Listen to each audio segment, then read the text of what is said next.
the previous episode, you brought the body of Baruvia's late burgomaster to the church and met priest Donovich, who was praying hard because his son, Daru, was turned by the devil Strahd and was trapped in the church's basement.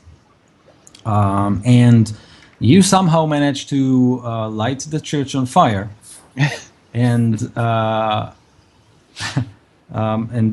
Donovich son escaped from the church as a human flame into the mists. So you are all outside looking at the crumbling church with Ismark and Irina standing next to you. The whole point of coming to the church was to bury the burgomaster, Irina's father.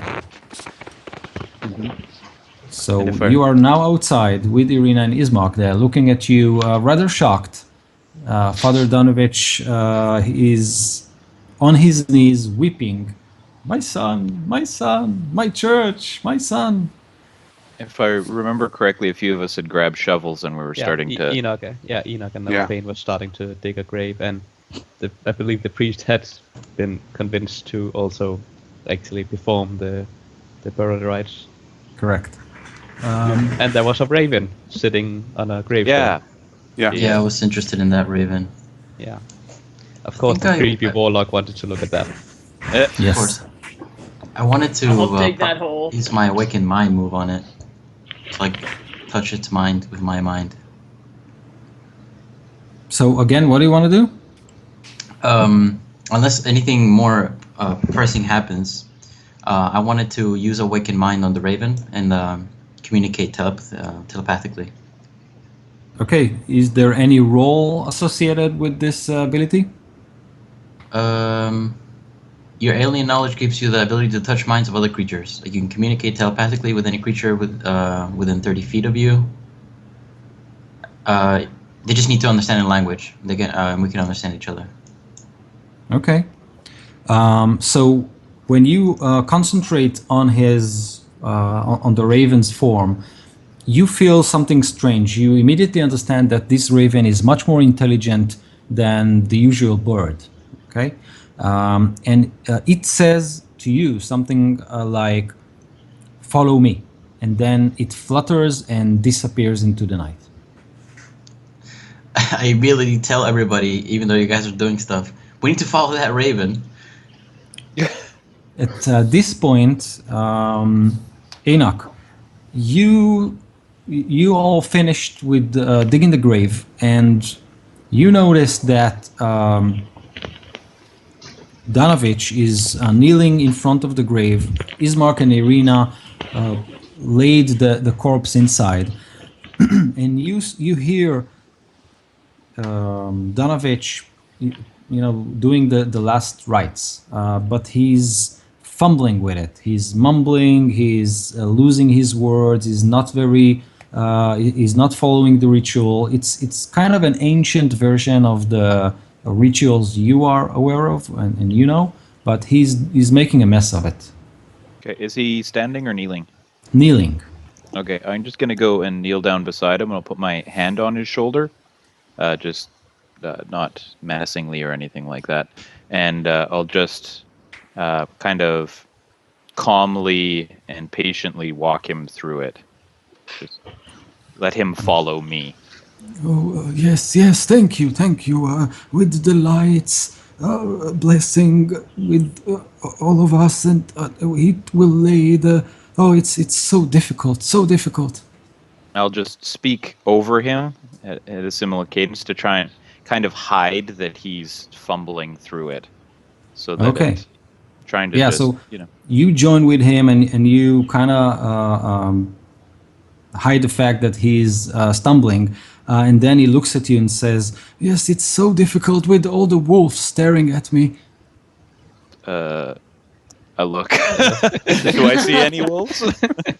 So you kind of look up, and indeed you see around the burning church there's this wall of fog that surrounds the church and the graveyard, and in it again you can see the shadows of many wolves. and one in particular, a big one with big glowing red eyes, and they all stare at you. Is it the same one that we saw before? Yes. I'm gonna just kind of like motion to Nalfine so that you make sure you notice it, and I'm gonna stand up and present my holy symbol, and I'm gonna go through the ritual. I'm gonna loudly and as strong as I can to let the wolves know I'm not scared. Okay. Make While the rest of the party, I'm assuming, does stuff. Okay, so you, What do I need to make? I'll still be standing like a bit back behind the arena and the other. I can't remember what the others was. Ismark. Ismail, yeah, Ismark. Oh, Ismark, yeah. And like respectfully, like, yeah, we have to perform this ritual. And while I'm doing this, I have my bow out with an arrow on. It's like just getting ready to and keeping an eye on all the wolves, especially the big one with the red eyes. And So I'm ready with a bow to shoot. I'm still unconscious, just FYI. Before you do Still anything. unconscious. I'm out of spells, so I can't help you. I'm chasing a raven, so I'm sorry. I'm picturing him like it's a butterfly, like he's just. you can hear it from the darkness. I need let's see, Enoch to make an intimidation roll as you raise your holy symbol and cry out the words of the prayer. Crap. 5. So much for proficiency. So you fill your chest with air and you try to shout the words of the prayer to make the wolves step back, but you feel as if your voice is swallowed by the fog. Instead of booming around, it kind of dissipates into the darkness. Let's see. Okay. The wolves does seem to step back a little bit, and the big red one steps forward. It licks its jaws and looks at Nelfane.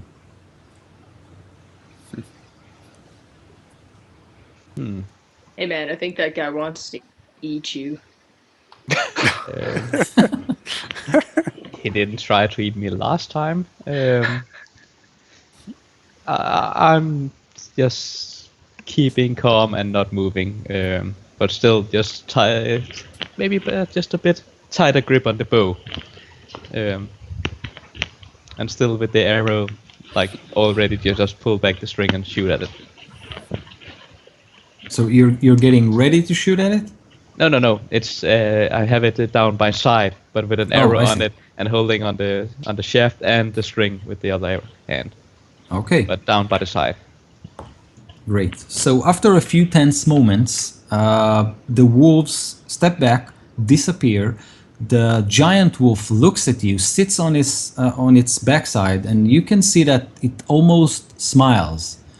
And then it takes a step back and disappears into the night as well. That thing totally wants to eat you. And it's gonna enjoy it. Donovich says, "Well, that was unnerving. I suggest you go visit Father Lucian Petrovich. He is at St. Andrew's church at Valaki.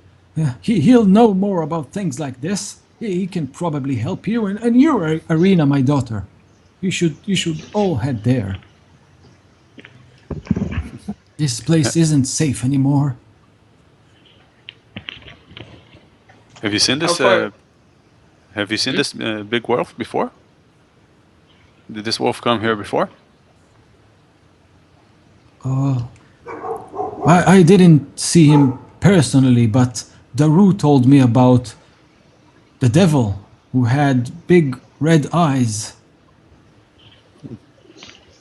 Oh yeah.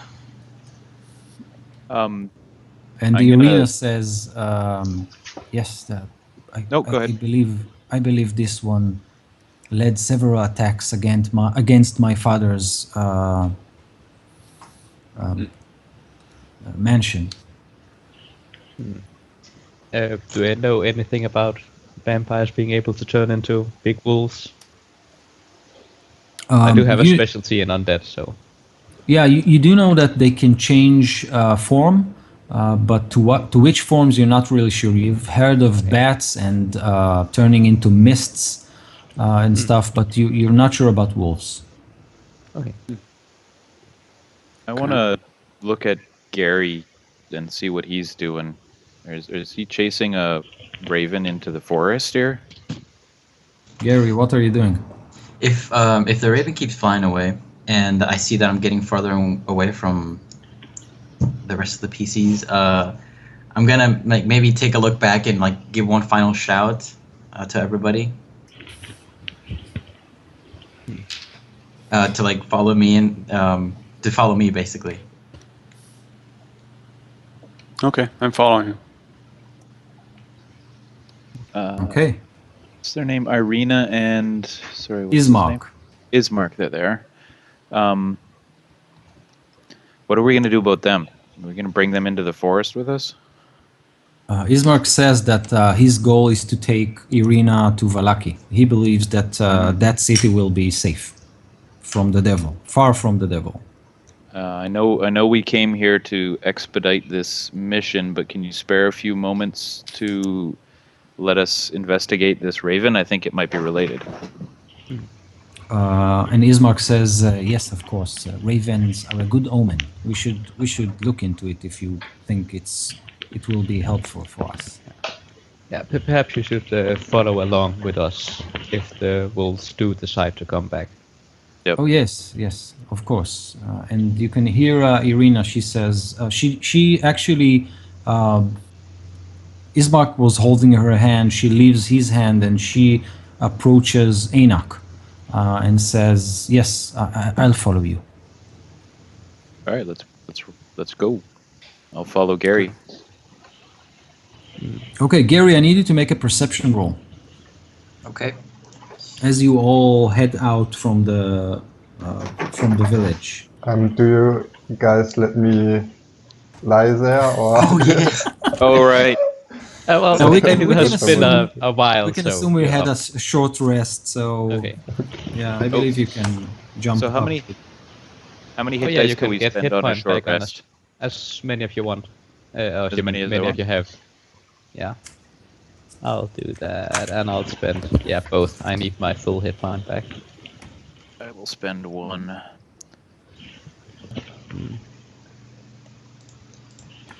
I think I'm at full hit points right now.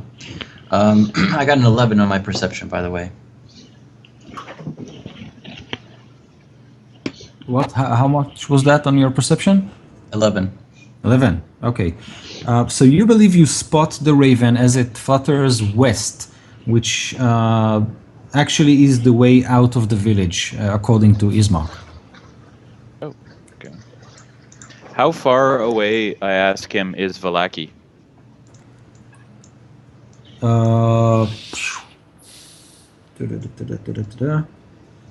Ismark thinks that by foot, if we'll walk and not encounter any trouble along the way, it should be something around between 2 and 3 days.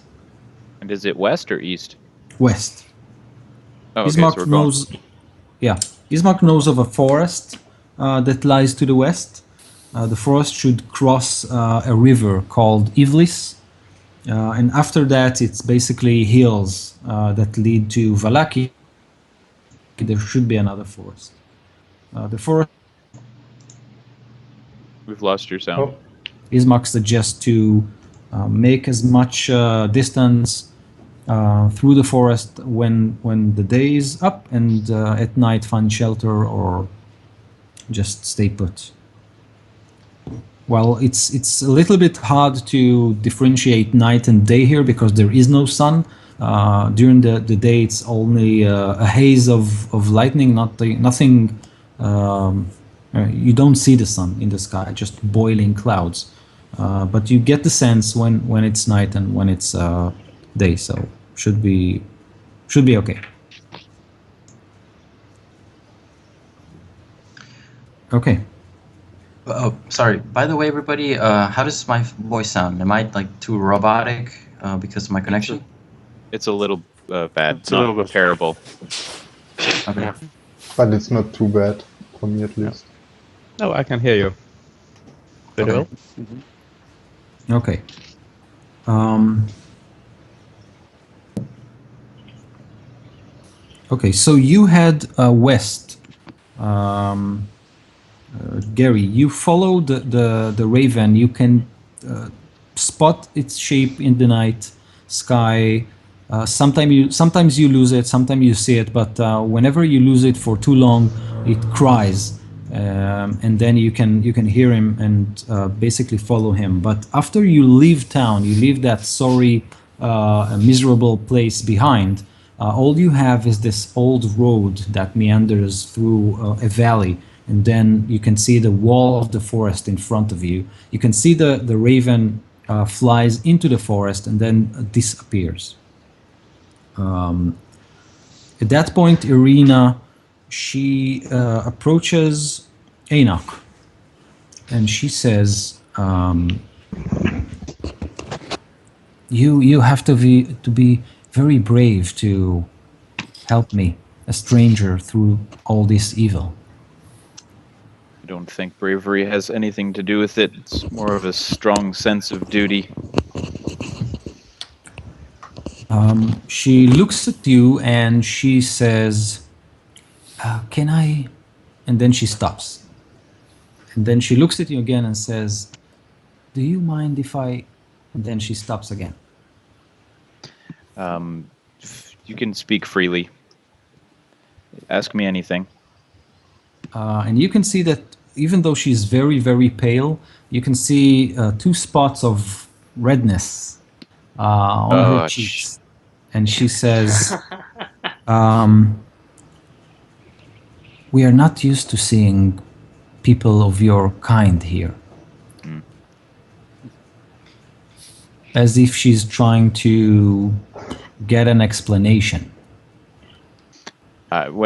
Do I get the feeling she's talking about the fact that I'm a half orc? Yeah. Or a cleric? Half orc? Yeah. Okay. I get that a lot, to be honest. I'm kind of an outsider everywhere I go. I don't really know where I came from or how I got here, but I know that the Balder wants me to be here and wants us to help you. And I just kind of leave it at that and keep walking. She stays very close to you.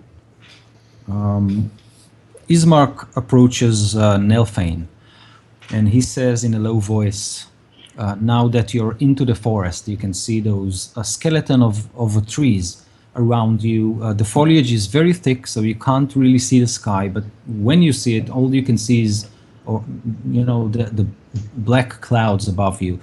It's winter time, so it's very, very cold, and all you can hear is the squish, squish of your boots on the muddy road."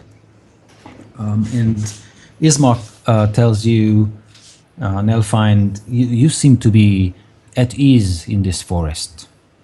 But you've never been here before, is it so?" That is correct, but I am used to living off the land and traversing land away from civilization. I'm not too fond of civilization these days.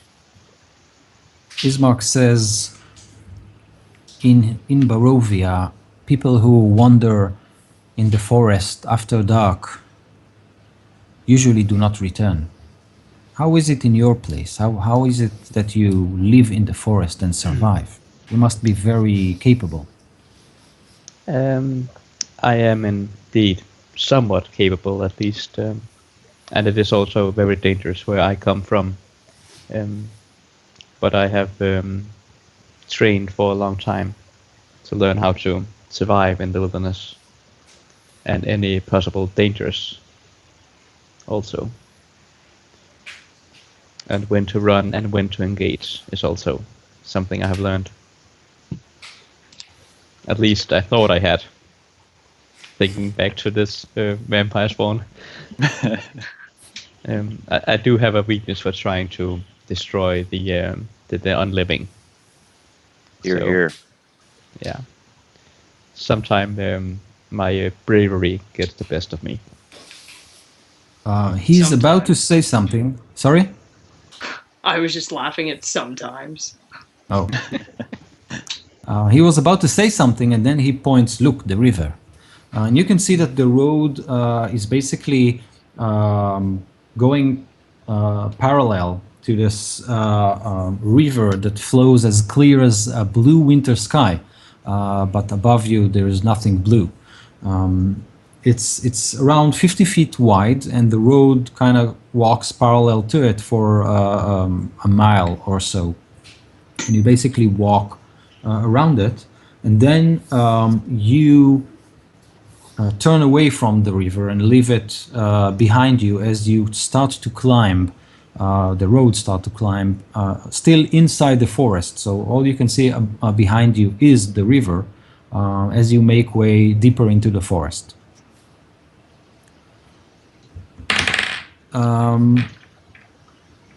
Gary, make another perception roll. 6. Uh-oh. You lost sight of the raven. Crap. I call out for his. I already gave him a name. His name is Roman. Roman? Yeah. And I just call out for Roman. And then I look at you guys like, come on, help me out. I'm going to send my owl to fly up like 100 feet in the air to see and hover around to see if he can find anything. Okay. That's fine. Let's see. What do you see? Roll a perception roll. Make a perception roll. Should the rest of us also make one? I should try to look around. Yeah. If anyone who actively stops and look around, Yeah. make a perception roll as well. Okay, I got a 13. 13. Okay. I rolled my own perception, right? I'm guessing Yeah. I do. Okay. I got a 21. Whoa. I think I Should've put noticed. fairy fire on it. I see nothing. The ranger is too distracted by the trees. Trees? Can't see the I forest see through the trees. Yeah. I rolled an 8, so yeah. Well, I rolled a 4. I'm not searching for the raven, but keeping a wary eye out for wolves. By the way, are we going to do anything about the vampire spawn that escaped last time? Or? So we're gonna pretend like that didn't happen. Yeah, we're gonna hope we don't encounter it again. It died. It went out to the forest to die. Yes. Clearly. I believe Nalfine. Okay. Right. Yeah. That's how this Nelfine does works. not believe Nelfine, sadly. Okay. Did everyone give me their rolls? I have 14 and 21. Or 8 you all? from me, so I Yeah, that's see fine. nothing. No, Yeah. Okay. So Ramil, as you climb up, how did you do it? It was a spell or? I just sent my familiar. Oh, you're familiar. Okay. Yeah. So it flies up and then gets back to you and report using the mind link that you share that it sees something very strange through the forest and through the mists that kind of lay on the ground. It sees a single rider on a big horse, but you get a strange sense of the bird of your familiar that something is not very human with this rider. Something is wrong with it. He's not missing a head, is he? Carrying has a a flaming pumpkin. pumpkin. Yeah. He throws it and chucks it at the owl. It's about something like 60 or 70 feet to the west. Can it give me a description of it? Can I get a mental description of this rider? Or is it something that can't happen? All it says that it's wearing armor and a lightless lantern. So it's holding a lantern, but it's without light. On it. Okay. You guys want to go check it out? Let me take a look. I'm I'm stealthing. Okay. 19 plus 26. 26. So you stealthily continue around the trail, and at first sight of this rider, you turn into the forest. So you are, hiding behind those bushes and branches. You see that through the mists comes a skeletal rider, and it's riding a skeletal horse. Oh, let's Skype again. Weird.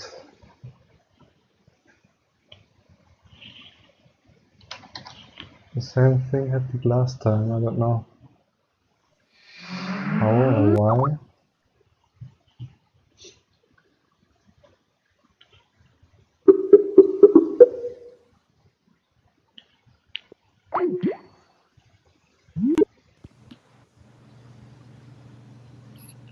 Did your Skype crash too, or was it just mine? Yeah. I No. lost. Just I like lost last sound. time. Are we back? And it looked so interesting. Also, I could see Ido doing all of this. Yeah, there's an, yeah, I heard somebody a skeleton rider and then nothing else. Yep, that's all I got. I got skeleton horse. Oh, Oh. yeah.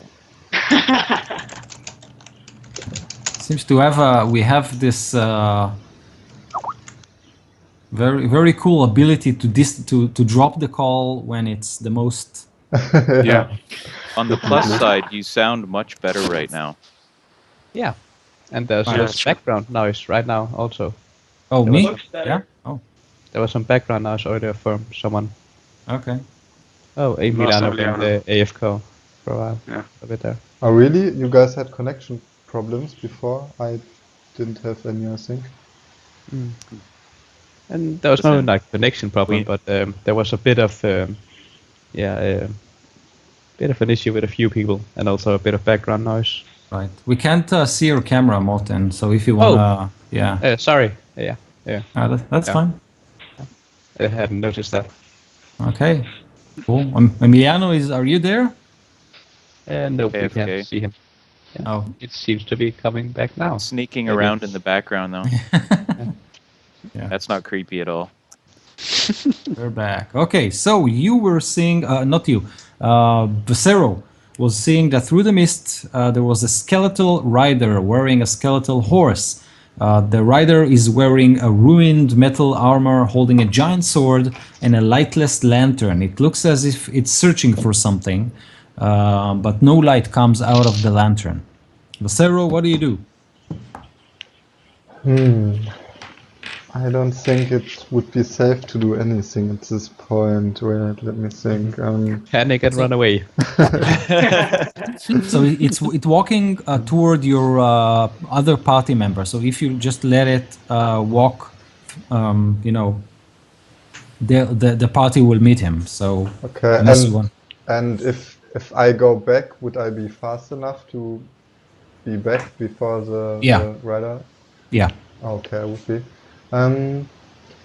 Yeah, then I return to the party and I relay the information that I have to them. I tell them that there's some weird guy on a skeletal horse. And then I hide again behind the tree. Yeah. Sounds like we should get ready. I get an arrow out. Yeah. I'll say. Mouse, you should hit the trees as well. Yeah, I'll go hide. Me too. I'll try to stealth. I'll stay on the road, but I want Ismark and Irina into the trees, well Okay. behind Yeah. us. Yeah, and I'll also stay on the road with my arrow and bow ready. Maybe bow and arrow instead. Okay. So, So- who stays on the road? Enoch, Enoch. And Elfane. Elfane. Okay. I'm gonna hit as well. May God have mercy on your souls. I'm gonna whisper to Nelphine, I'm out of spells, but I'm here with you. Oh right, I felt some connection with nature, but I still haven't refreshed that connection yet. Also, All right. Yeah. I But I have my bow. I shoulder my shield and my mace and kind of shrug into my armor, and I'll step in front of Nalfine so that he can use his bow. Okay. Above you, a thunder explodes and rain start to pour all over you, soaking your armor, your capes, your boots, and something like a few heartbeats after that, you actually can see the skeletal rider as it walks on the road toward you. You can smell the rotting flesh that surrounds some of its bones, and the giant horse is a complete mess. It rides toward you and doesn't stop. What do you do? I'm gonna look Maybe- over my shoulder at Nalfine. Should just let it pass if it doesn't do anything. It's undead. I know, but we did have a bad encounter the last time. I'll follow your lead. Let's go opposites though, Yeah. so it's between us. Okay. Yeah. Yeah, just to go to the east side of the road. Still clearly visible, but... And if it... I'm not gonna go that far away. I'm gonna let it pass within arm's reach. Well, weapon reach of me. Okay. Staying in defensive. So it approaches you, Enoch, and indeed, within arm reach, there's this short heartbeat that between your decision and his decision, your decision to move away and his decision to go forward, you just step away, and it continues on the road as if you were not there. You can see that it still searches for something in the mist, and then it, rides away quietly, ignoring you completely. Can I, as it goes by, can I do quick investigation on the lamp just to see if Yep. I notice anything interesting about it? Maybe an intelligence check to know just what kind of undead it is. Yeah, Arcana, or I mean, I don't have any training in it, but Well, I have So- advantage on checks to know thing about undeads. Just So, intelligence checks. Enoch, make a perception roll, and Nelfane, do your thing with the... Yeah.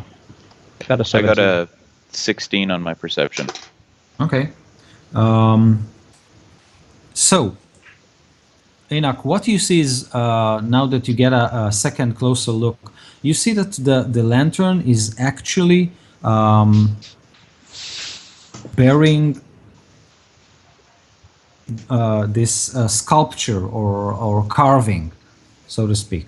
And they are definitely not of Barovia. Barovia tends to be very gothic and simple in its designs, and you can definitely something that is more elven or elvish in design, something that you haven't seen here before. Other than that, it's very ancient. What you also see are the saddlebags of the horse. You can see that they were beaten into. Okay. Something or someone tried to eat them. Okay. Nelfane, you identify the rider and the horse as skeletons, simple skeletons. Let's get it. Let's get it. So when I assume we come back together on the road after it passes. Yep. I'm just gonna tell Nalfine that's a elven artifact of some sort, and I kind of motion to the lantern. Yeah, it did appear to just be a simple skeleton. So, Let's do it.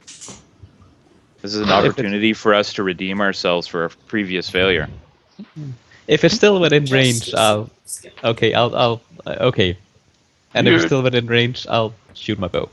I just Okay. want to attack him. He seems like just a wanderer. An undead wanderer. I rage. Yeah, but it's clearly undead. Yeah. Kind of It's bigotry, talking. isn't it? Bigotry. Oh yeah, we're no, we're racist. We're racist. Those undeads, yeah, they're dicks. We were Totally definitely racist All of against them. undeads. Yeah. Do it, Nelfane. Shoot your bow. Yeah. A 24 to hit, if it's still within medium range or short range. Sorry. Yeah. That's So you're 150 feet. yeah. And then I do 7 piercing damage to it. So your arrow basically breaks down this joint in his arm, and the arm that isn't holding the sword falls off the horse. At this point, the creature lifts its head, pulls the reins, the rotting reins of the horse around, and charges. And at this point, I need you all to make initiative rolls. That's a 3 for me. 18. 20 for me. Let me just check. Wait. Yeah. So Enoch, 6. 6. Nelfane, 18. 18. Aramil, 20. 20. Lucero, 18. 18. Gary, 3. cool. Mouse, See you in 10 minutes. 18. 18. Oh, Okay. 3 18s. Nice. Yeah, Aramil. right? Okay, I'm gonna cast a Ray of Frost at the horse. Okay, do it. Okay, I'm I not got even gonna get a chance, so. 22. 22 is a hit. Okay. Chill out, horse. Okay, he gets 5 cold damage. His speed is reduced by 10 until the start of my next turn. 5. Nice. Okay. Good choice. And I move to a place to a better location, to a better cover location. Okay. So the first 18, Nelfane. Okay, I'll shoot my bow again. On the horse or on the rider? I'll shoot at the horse this time, yeah. Okay. What the hell? 13. 13 on the horse. Yep, it's a Yeah. hit. Oh, good. And then 12 damage. 12 damage. Oh, yeah. Almost max. Oh, and our camera's turned off again. Yeah. Yeah. I love that Okay. +2 to damage. And Yeah. undead. Versus undead? Yeah. The horse I'll is have +5. So the charge, the arrow meets the horse dead on during this warrior's charge, and the horse just crumbles below it to a pile of bones. The skeleton tumbles down, falls on the floor, and tries to pick himself up. Anything else you do, Nelfane? I'll stand up at the right at the front next to Enoch. So we're Okay. both at the front.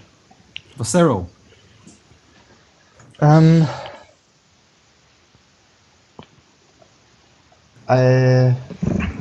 I don't really want to kill it actually. No, what I'm doing is I step out of the woods next to the skeleton, and I just ask it straight up what it's looking for. You ask it what it's looking for? Yep. Okay, and so I like sing. I make a sign so that the others maybe stop attacking it. Hopefully. okay. So you ask it what is it looking for, and you get a cold response. The voice is as if it comes from the grave, and it says, "A way out. Do you know it?"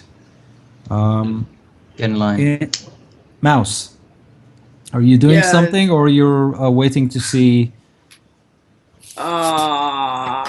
I definitely think that I'm gonna try and give him a way out. Can Nice. I run up and hit him? Am I close enough for that? Yeah, you can hit him. Awesome. I'm gonna run up and does an 11 hit? 11 misses just Oh. barely. Don't forget your Ah. unarmed strike. Yeah, and then I'm gonna try and hit him just with my fist, and it's also an 11. Okay. Just a flurry of blows that totally miss.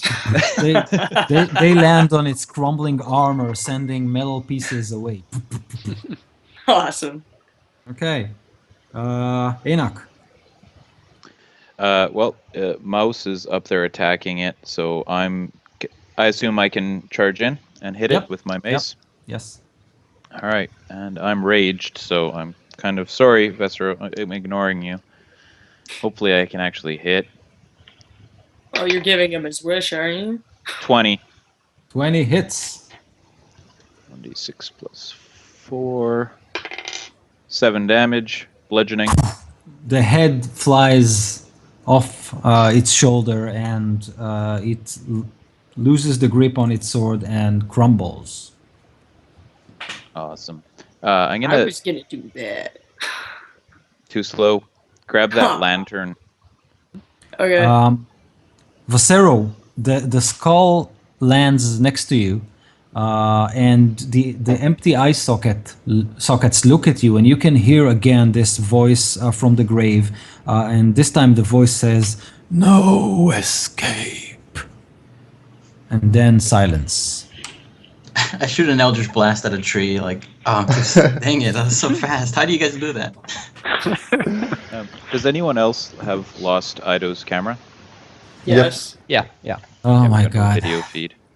I got I'm- a spinning thing that says it's trying to load. Yeah. I'm gonna pick up that lantern. I'm gonna walk over to Aramil and just hand it to you. Thanks. I'm gonna try to to understand what this is with maybe a knowledge history. Yeah, go for it. Okay, so that.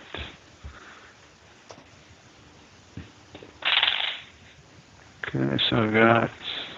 I got a 16. 16. You actually believe that this lantern comes from your home world.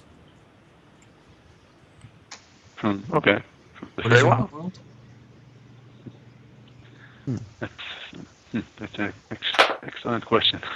Yeah, it's Like our probably home world where we yeah disappeared where you from? yeah exactly. Ah, just a fellow adventurer. We Is it shouldn't have killed magical? him. That does not look promising. Nope. Yeah. Is that lantern magical? Do you have any way of detecting magic? I'm asking. I do, but Caramel. I do, but I don't have it prepared anymore. Okay.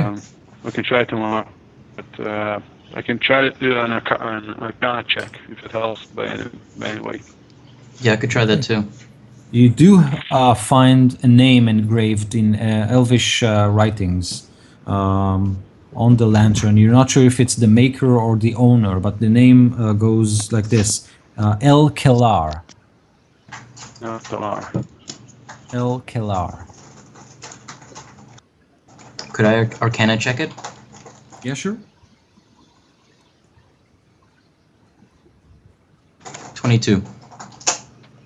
With a 22, you get a sense that while it's not emitting light, you have a feeling that maybe, just maybe, it has some magical property or some ability that's it's related to lighting.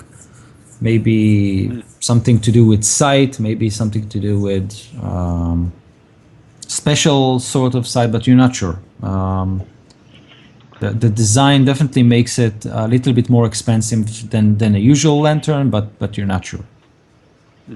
I relate this to Arabia. I'm like, yeah, I don't know, just magic jargon comes out of my face.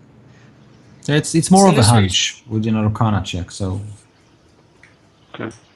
So I need to identify it, but actually, that's going to be a problem. Aren't you supposed to be good at this? I'm sorry? Yeah, I'm supposed to be good at this, but I need to spell. So tomorrow we're gonna The need professor to needs take his a rest rest. of it. Yeah, I need to rest. How Nice. dare you? Nice. okay. You all continue while Aramil examines the lantern with Gary's help, and you continue along the path with Irina and Ismark again. Before we go, what about the sword and armor of the skeleton? And Anything backpacks useful? on the saddle. The The saddlebags. sword is still lying there in What the kind mud. of sword is it? Is it any good? It's rusted, but it's still usable. You think it's elven made? What kind of sword is it? Long sword? What kind do you want it to be? I actually, it's just going to be a backup weapon, so I don't care. Okay, Long- so make it a longsword. Okay, I'm just going to strap it on my back in case I lose my mace. And Okay, what about the armor? the armor is not usable. It's totally Okay. ruined. The sword also have this engraving, El Calar. El Calar. El Kalar. Yeah. And what about the saddlebags? Are there anything in those? You think you see some scraps of leather, strings made of leather, and maybe a rotten sack that might have been used to store food, but it's in complete ruin. Yeah. I didn't think the- there would be anything, but Yeah, the bite Never hurts to look. marks. The bite marks are human size. what? Oh, that's odd. Well, That's fun. zombies maybe. Certainly unexpected. Vampires. He was hungry. Does the Kalar ring any bell to anyone of us? Mouse, can you do a wisdom check? Definitely.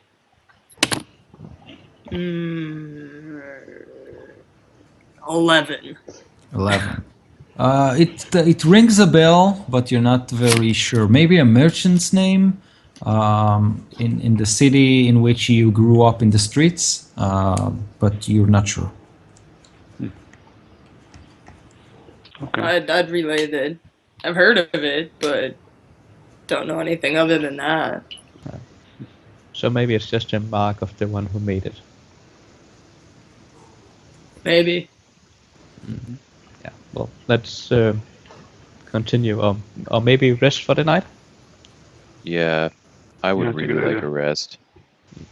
I could use No. one also. Yeah. Also, I'll retrieve whatever arrows I can that I shot. Okay. Very well. So you step where you fell the skeleton, or do you proceed a little bit ahead? Or Ismark says that he thinks that something in a day's ride, more or less, there is a crossroad and a clearing that he knows that you can rest in. So maybe if you rest here, it's a good. If you find a good place here, then tomorrow you can ride for a full or walk for a full day, which should be fine. Yeah. That sounds like a great idea. So maybe I should look around for a suitable location. Okay, make your roll. I don't know what you want me to roll. A survival, maybe? Yeah, good idea. A 20. 20. So you find two boulders that can be used as a sort of a shelter. And you lead the party there. It's a very small clearing. There's a place that can be used as a shelter from the wind. And you can even place guards if you want. I suggest we do that. Before we go to sleep for the night, I'm going to cast Mending on people's armor and weapons and clothes. Just, keep things maintained. Okay. Can mend the arrow. Mend what? You can mend all those arrows that you're shooting. Yep. I'd be happy to fix your arrows if they broke. Oh, thank you. Okay. So you set up this watch duty, I assume? Yeah. Okay. And you rest in turns. Is anyone Yep. else having camera problems right now? Like I can only see Emiliano. Yeah, I also have problems. Okay. That's Yeah. Oh, there we go. I have the camera turned on, but yeah, I can only see like half of you. Okay. Same. All right. Yeah, I think Skype is having trouble with so many participants. How dare you, Skype? Yeah, how dare they? Free. We're not paying anything. It should be perfect. Yeah, exactly. I expect Okay. the best quality stuff when I get it free. It's weird. The first week it worked really well. Sorry. The first week it worked really well back then. Yeah. It's progressively getting worse. Yeah, definitely. Yeah. Nelfane, when your watch is your watch is over, you go back to your bedroll and you doze off a bit, and you suddenly find yourself fully awake. You look into the forest and you see movement there. You see in front of you your long lost beloved, and she's dancing in the forest. The interesting part of it is that she has strings attached to her feet, her hands, her wrists, her head, as if she's a marionette played by some giant hand. You don't see the hand. All you can see is her body dancing in the forest with wires leading her through the dance. Well, I better go and try and rescue her then, of course, because of course she's here, and I Cyril, have to cut her free. this is your watch, and Nelfine is starting to shout in his sleep. He turns and shouts. Oh. I think I just shrug it off, and I mean I'm on watch duty. I shouldn't be like in someone's tent looking at. Do the rest of us wake up We're then? not in a tent. It's just in a bedroll. Yep. If we wake up, I'll be scared. Is I mean, really is he wake me really up. loud? Is he actually screaming, or is he just like mumbling a bit to himself? I don't know, Nelfane. What does your sleeping PC do? It's loud, and I'm screaming out her name, and I can't remember if I wrote that down somewhere. I can't find it. I'm screaming out her name. Oh no, beloved, no, and thrashing around, and So are we all awake now? In that case, I'm going to Nelfine and shake him awake. Wake up, Nelfine! You're dreaming. You're having a You- bad dream. You wake up, Nelfane. okay, I'm looking around confused, probably it's like giving him a slap or something like, Yeah.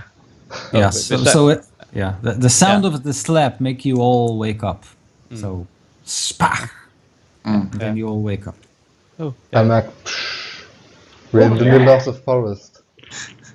It's alright, no, Fane, I've had those before. Mm-hmm. Sorry about that. It must have been a dream. It was so real. What was it about? Oh, Definitely curious.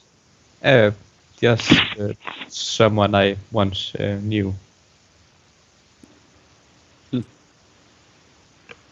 I was. I you had to good? go rescue her. So what? Are you good? Well, yes, and you can clearly say I'm lying. Mm. Come on, man. Yeah. Known you for long enough. Don't give me that. Oh yeah. Yeah. Just give me a moment. I'll be fine. And I pull out a small glass vial, like a perfume bottle that's clearly empty, and just open it up and smells a little, and then puts it away again. Nelfine's chasing the dragon again. No, man, That's- that's a spoon. How do you know, Mouse? Come on, you've never seen a movie. Or What's a movie? Yeah, what are these movies you speak of? Us- You've So read you the all- tapestry. You all kind of trying to relax and laugh that bad dream away. Enoch, you suddenly hear in a very clear voice. You're not sure if it's inside your head or outside your head, but you can hear, "I see you." Up onto my feet, shield and mace in hand, and I'm gonna cast light, just on a tree out in the a ways away, and I'm just like staring wide-eyed. Did you hear that? None of you heard anything, but you all saw Enoch turn around and ignites one of the trees, wrapping it in light. I immediately get up as well. And Yeah, me too. I'm not going to sleep again. What? There's no one around, Enoch. Put out the light. I heard a voice. I heard someone say they see me. We're in the middle of the forest. We shouldn't be making any sounds here and putting up lights and everything. I'll dismiss my light, but I'm not relaxing. Yeah. I'm looking over towards the lantern that Aramil has, and could that thing be cursed? I spin on the lantern. Just attack it, hit it like a baseball. Smash! I scan the horizon. Enoch smash. Yeah. So you step on it? No. I'm gonna. If I spin on it and no noise comes from it, I'm just looking around like in a worried state. You Yeah. can relax, Enoch. I'm on the lookout for anything. Go back to sleep. But you didn't hear it. No, I didn't hear any. There was no sound. And I look at Mouse, like, did you hear it? Kind of thing. I shrug my shoulders and I'm like, nah, man. I think you're losing it. I'll move my bedroll to the rock so I'm like sleeping in a sitting position. And I will try and sleep with my mace in my arms. I'll move up Okay. next to him. I'll Okay. crash here too. I asked Nalfine for some of his sleeping drugs. I say it's not drugs. It's just a perfume bottle that still has a bit of the smell from it. All right, dude. And then I try to go to sleep. Okay, so you try to pass the rest of the night. You wake up a little bit exhausted from this bad night with bad dreams. It's cold, and you only get to eat what Nelfane caught in the forest, Actually, which is not a lot. Yeah, actually, I have a new spell now. So if we don't have any food, then I could just catch good berries and we'll have a ration for a day. All of us. Oh, awesome! So you all eat those berries. Just one berry for you. And we are... Cut it in 6. No, one berry Fruit, for each sorry, person. fruit. Oh, all right. Okay. And I make 10 of them. So Yeah. Okay. there should be plenty. So you continue your travel in the forest, in this bleak forest, a little bit shaken from the night's event, but you manage to walk half of the day with no special incident, other than this gloomy silence that surrounds you. Each of you is, concentrated in his own thoughts and own reflections of what happened till now, and the steep road it climbs up still, makes you all a little bit weary after a half day of traveling. You stop to drink and refresh yourself, and you continue to push on to make to the crossroads Ismark told you about. Aramil, can you identify that lantern now? Okay. I really can't. He doesn't have the spell. He said he needed the identify I spell. don't I have the thought- spell. I mistook that for the slot. I don't have the spell, and even if I took it for this, while leveling up, I need like a pearl that costs 100 gold pieces, which, I'm kind of broke. Also kind of expensive to identify a lamp for 100 gold, which might not Yeah. even be Yeah. anything No, but special. Spellcasting. This lantern is really expensive. You can sell it for 20 gold. That's what you find out after spending 100 gold. Yeah. I thought all you needed was your don't need to spend spellcasting it for. focus. You don't need to spend it for casting. It's a one-time expense. Yeah. But still, I'm broke. Ismark wants to reach the crossroads before nightfall, so you can all rest there. So you continue with haste, and indeed, just by nightfall, you reach the crossroad, and the fog parts away, and you can see this old wooden gallows that creaks in the chill wind that blows down from the high ground to the west, which is the way you are headed. You can see a frayed length of rope dances from the beam, and the well-worn road splits here, and you can see a signpost that points to the east, to the northwest, and to the southwest. To the east, this is the road that you came from. The sign said Barovia Village. To the northwest, the scripture says Tser Pool. This is Tser, Tser Pool. And to the southwest, the road said, the signpost said Ravenloft / Velaki. You can see that the northwest fork that leads to Ravenloft, to Tser Pool, is now meandering down and disappears into the trees, while the southwest fork still continues to climb up.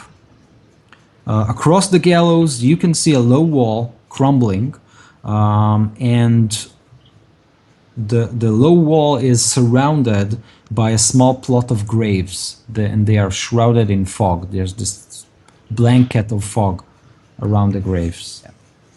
Did we get a chance to look at a map of this land at some point? No, you didn't Okay, ask no. for one, and Ismark says that he doesn't have any map on him. Okay. So where was the place that we wanted to bring the girl to? Valaki. Valaki. So that's southwest, the sign says. But it also said, what was it, the castle Ravenloft? Or just Ravenloft. Yeah. Yes, indeed. Can I, as we've been walking, could I have been keeping an eye out for the raven? Yes. I need you to make a perception roll. Perception. 16. Okay. So with a 16, you see that you can see the form of the raven is on one of the trees at the crossroad, and it squeaks once and heads to the southwest. To the northwest, where it says Tser Pool, and disappears there. Well, we know where we need to go. Yeah, And I start southwest. heading northwest. We did agree And I- that we would follow the raven. But the sign says Valaki that way. Uh, You gonna trust a sign Yes. over a raven? Ismark, how far is Sarah Pool down this road? Oh, it's not very far. I think there is a Vistani camp there. Vistani. Vistani camp. Those gypsy women. Yes. They had the weird shadows. And Tried to seduce you? Arena I don't know about says, I don't trust them. Yeah, I'm with her. Yeah, so shouldn't we be going the other way as the sign says? Wouldn't that be the right way to go? Isn't this the wrong direction? I say, isn't Valaki to the southwest? Ismark says, well, sister, that's a silly superstition. They are just simple merchants and traders. There's nothing strange about them. Whatever. I don't know. I think this raven is important. It's a good omen here, and it's definitely intelligent. I think we should at least go investigate Sarah Pool. If we have the time. And I look at Irina. She shrugs and says, looking specifically at you, Enoch, I'll follow you, whatever you say. I trust you. Easy. All right. Nalfine? I would prefer following the sign since it seems to lead us in the wrong direction. But if the rest of you want to go that way, I'll follow your lead, Enoch. And I trust. I trust you. And then I look over at Gary, who I with disapproval. Smile. Yeah. Smile at you. A dangerous smile. Gary, when they look at you, you suddenly hear the rope creaking at the gallows. When who looks at me? when the other party members, when Nilfine looks at you and laughs, you suddenly hear the rope creaks. And there was no wind before, so it wasn't creaking. No, it wasn't creaking. There was no one before. And there was I nothing shudder. on the rope, right? It was just. So as you turn, you can see that from the rope hangs a gray, lifeless body. There was no body before on the gallows. And as it kind of, hangs on the rope, it turns.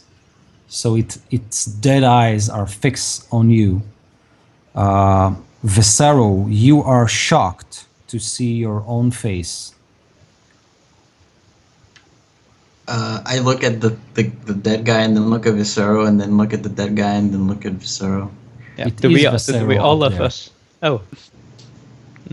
I pull out my bow and then I point up at the hanging corpse. You can try to cast Mage Hand and just release him. Okay, Might be you easier.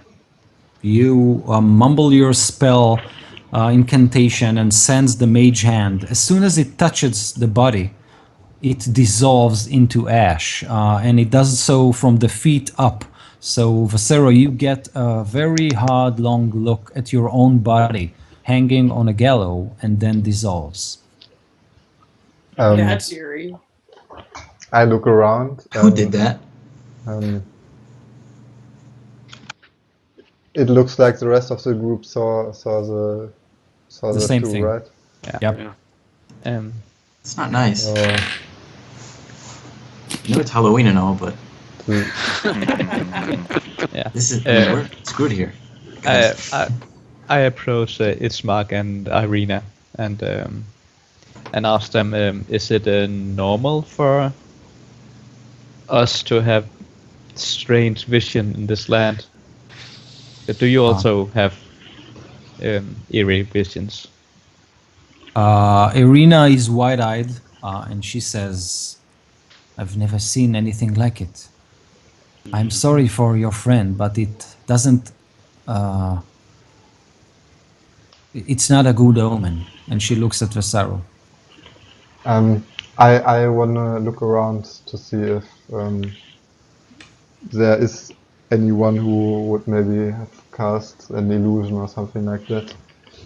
And I just rolled, but I rolled a 3, so and I have -1 perception, so I rolled a 2. So you basically look around frantically, but you see nothing. Aramil, we finished a long rest. Did you roll your portents? No, I need to figure out something like that, actually. That's true. Okay, 18. And surprisingly very similar to what I had before. 18 and a 6. 17 and a 6 before. Okay. Do you want to try maybe to see if this was an illusion? Just an... Yeah, make an just something- Arcana check. No problem. And Okay. Ismark says, we should be moving. The night is falling. I got a natural 20. Natural So- 20. Awesome. Nice. You don't sense any magic in the air. Damn it! Yeah. Wasted such a good roll. Yeah. Maybe I'm like looking around and I did like some sort of Arcana check and I was like, yeah, I think there's I think this is abjuration magic, and they're like, nope, no magic here. Nothing, Yes, Professor. nothing to see here. Yeah, I'll go over and approach the graves. Yep. The graves covered in mist, and just look and see if I see anybody around or see if the graves have been disturbed. And after that, I'll look to see if there's like a marker for any names. Okay. There are no names on the gravestones. They are blank. And they are actually covered, so they're not open or something like that. But simple gray, moldy and wet gravestones. What about the ash from the body? I'm going to go investigate that pile of ash. It's still Is it there. real? It's real? Yes. Yes. I'm going to sift through it to see if there's anything in it. So you kind of spread it. And being a cleric and you have seen things. It is human ash. You're sure of it. Yep. All right, I'll do a short right over the ashes. When you do that, Vasero, you feel a cold hand clutches at your heart. Your heart is missing a beat as soon as he utters those last rites on your ash. You know, the hairs on the back of your neck are standing. I just look around again to see if I don't know if there is anyone. I feel followed a little bit, I think. As you look around, you suddenly spot flames, a campfire through the woods to the southwest, I think, where the sign I was saying Pool. You suddenly see a burst of flame, and it's orange and yellow and green. And then you can see only red flames flicker in the distance, but that's it. Serpool was to the northeast. No, Northwest. Northwest, yeah. Yeah. Oh man. Yeah. Do And we all I see can it, or look at the just- map in Roll20, so it's easier. And I really wanted to have a map of the place, actually, in character, but yeah, it's fine. Only Visceral sees the fire? If you look to where he points, then you can all see it. Oh, now I'm torn. was Like, it I don't there? know. Let's go. Let's go investigate that. I don't want to camp here at this crossroads, anyways. No, Yeah. no. You know, by the even graveyard and the gallows. Yeah, Yeah, well, we can that's go where lie everyone- down next to the graves. Just Like cuddle up with nice a comfortable resting place. Everybody gets your own. Okay. It's like a headboard, right? Yeah. Gary, you don't see the raven anymore, but as the group starts to descend toward the camp or the flames, you kind of lose sight of it, but you feel it's there. Okay. As it flies away, could I maybe like ping it like telepathically? Like, are you gonna leave? Do a speed test on it. Yeah, just like get the MS. You get a sense that it's watching you, but you're not sure why. The road gradually disappears and is replaced by a twisted, muddy path through the trees. Deep roots in the earth are evidence of the coming and going of wagons. The canopy of mist and branches suddenly gives way to black clouds boiling far above. There is a clearing here, next to a river that widens to form a small lake, several hundred feet across. You can see 5 colorful round tents, each 10 feet in diameter, that are pitched outside a ring of 4 barrel-topped wagons. And there is a much larger tent in the middle of all this, and you can see that it is there is some sort of a fire inside of the tent. You can see that it's lit from inside. You can see 8 unbridled horses. They drink from the river, and you hear music, accordions and flutes and castañeras, I think it's called, and people are dancing and singing. You can see that they are they are clothed with brightly colored clothes, like the 3 ladies you saw at the tavern. And as you stumble into the clearing, the music stops, people stop, everyone they just hold and look at you.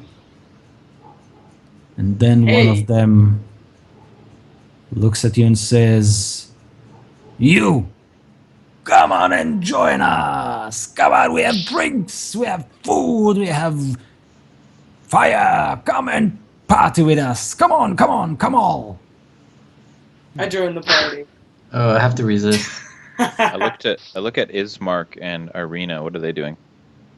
Ismark is smiling, actually, and steps forward boldly. Is clutching in a... Pardon? Hello. I think He we broke up. lost him. Oh, Yeah. Oh, you're, I'm yeah, here? You're Yep. now you're back. back. Yeah, you Oh, broke up I'm there back. for a second. Okay, okay. So I said that Ismark is smiling. He steps forward as if he's happy to see them, but Irina is clutching Enoch's hand. Come, come, drink. You can drink with us. You can eat with us. You'll be safe here from the troubles of the night. Come on, come on. Anyone knows how to play something? And the accordion starts to play again. I'll approach him and say, maybe you'll allow us to rest nearby, like over here, with make our own fire. We don't Of want course. to disturb you. Of course, you are not disturbing us. You are fated to come here. It was foretold. And Madam Eva is waiting for you in her tent. But first, drink, drink and eat, my friends. As soon as he says that, I try to go for Ismark's shirt and just like pull him back.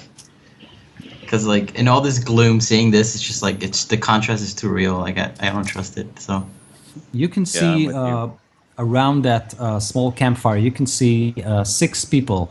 They are drinking. They are half of them are passed out, basically drinking and eating. And the one that is dancing around you is holding this small accordion that he's playing, and he's singing. Yeah.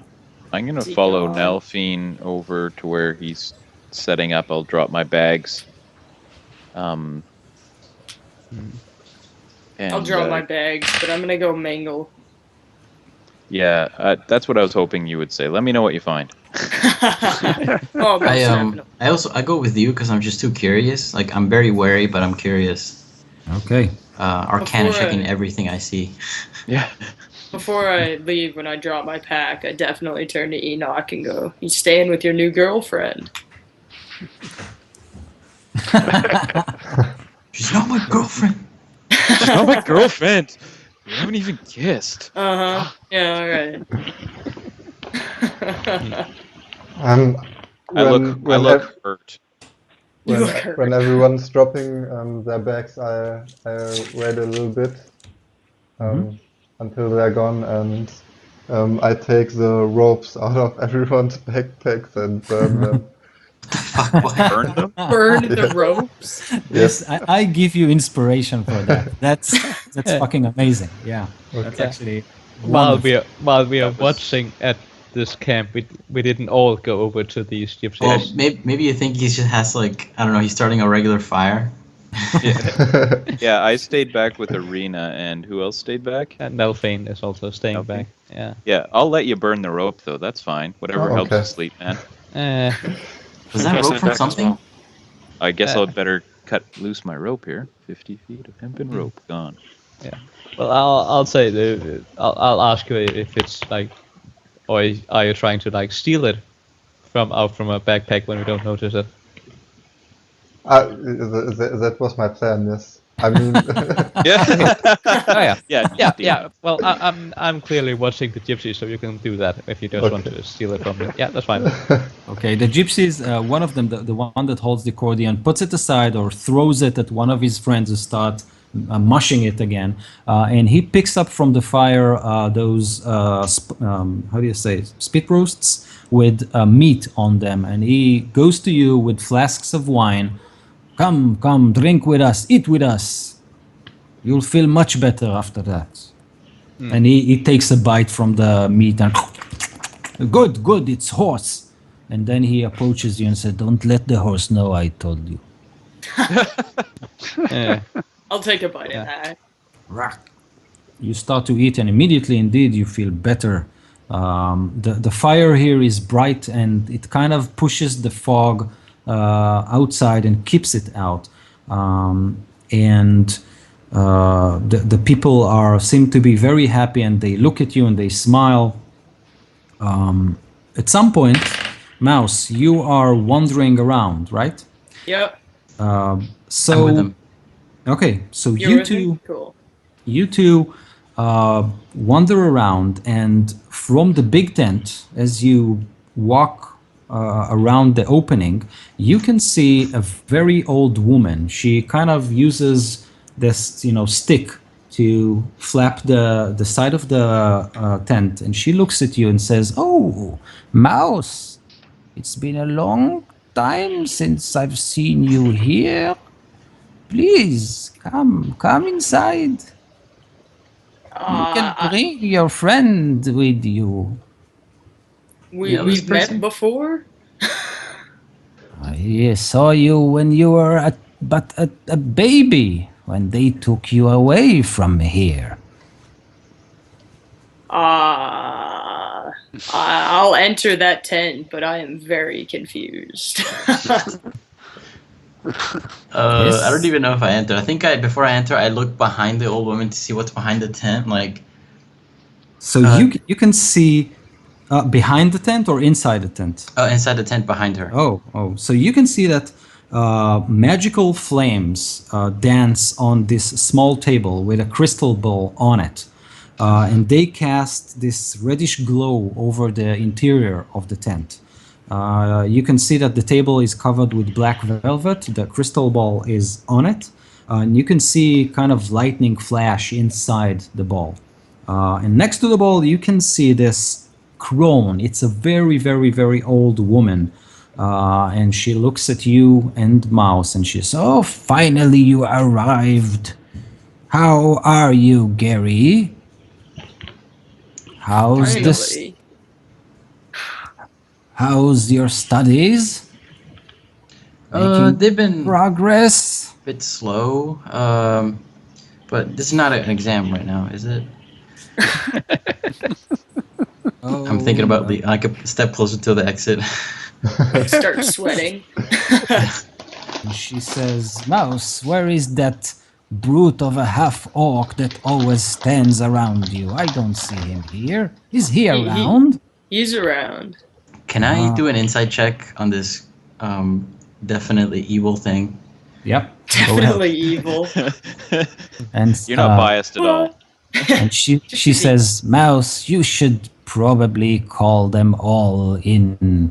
Mouse, you didn't tell them your real name, right?" No one knows my real name anymore. I got a 9. Real name. Yes, there is power in true names. You should never reveal it. You, Gary, have a feeling that she is speaking the truth of seeing you and Mouse before, and you don't think there's any sort of, let's say, arcane or divine magic involved. Do you think she is gifted in some way? Wow. But with that role, you can't discern the nature of that gift, if it's a good one or a bad one. I'm a warlock. Who cares? I step closer as I realize this, sensing no magic, and then I ask, how is it that you know all these things? Oh, I know because of these. You can see these. They tell me everything.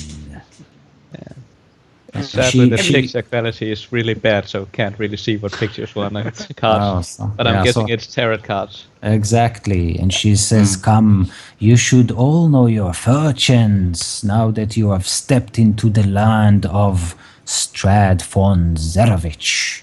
Yes? I sit down in front of her on the table, Mouse, ready for my divination. call your other friends here. I feel a reading coming. All right. Yeah, okay, I'll go get the rest of them.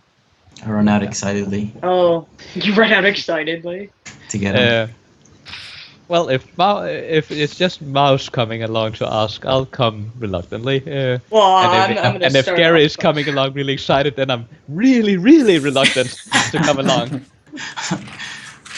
Crazy gypsy lady claims to. Mom and wanna Dad, read can we the go and like fortunes. read our fortunes read? No, go stay in the corner. How much is this gonna cost? Yeah, This is big.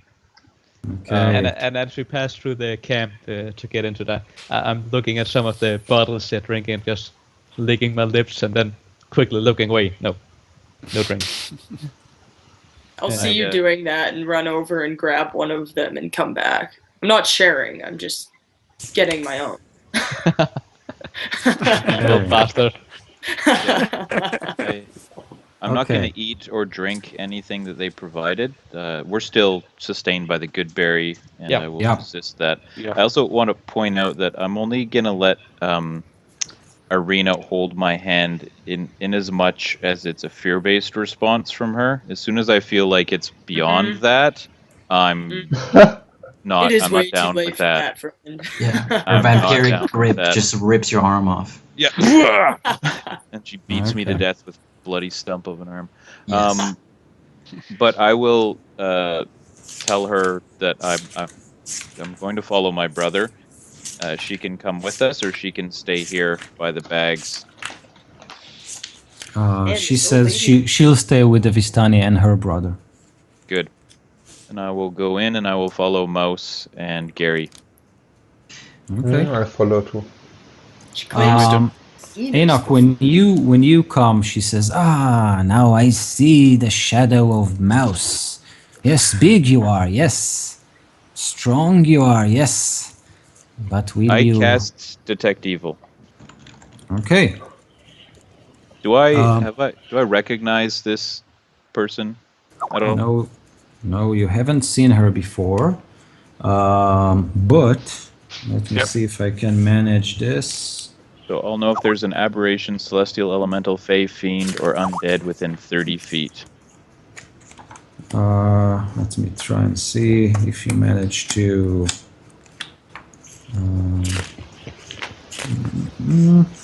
I'm pointing out all the magic stuff to Adamir and me and like, look at this.